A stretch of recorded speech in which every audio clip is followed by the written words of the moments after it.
Hello. So let's have a rope of some length L that we tie at both ends. Tie it down or whatever. Like that. Alright.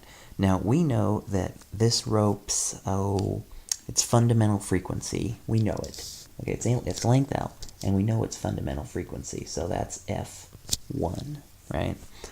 Recall the frequencies of a standing wave, like would be set up on this rope. The frequencies of a standing wave are some integer n times v over 2L, positive integer. Okay, and we know that the whole rope, well, we know its mass. I don't know how much ropes weigh anyways, but we know its mass. So given the length, the first fundamental frequency, and the mass, let's find the force of tension in this rope. Okay, so sounds like an interesting challenge, I suppose. So because I gave us the fundamental frequency, I went ahead and jotted down this this equation for the harmonics of a standing wave. Now another equation that we have related to waves and ropes is this one. The velocity of a wave in a rope is the square root of the force of tension in the rope divided by the mass per unit length.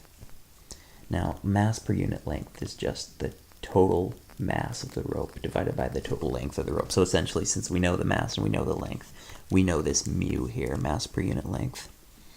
So using all these equations, we should be able to solve for the tension in the rope. So for example, I see that I have this equation for V. Well, I don't know V, but I could substitute it in for V in my top equation here, right? And I would get this. Oops.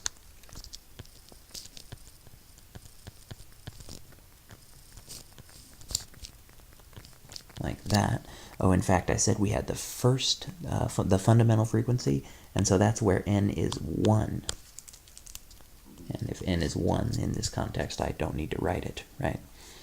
So solving this for the force of tension, I guess I could square everything. Let's see, I'll get the frequency squared, 4L squared, frequency squared. Let's get in some steps here.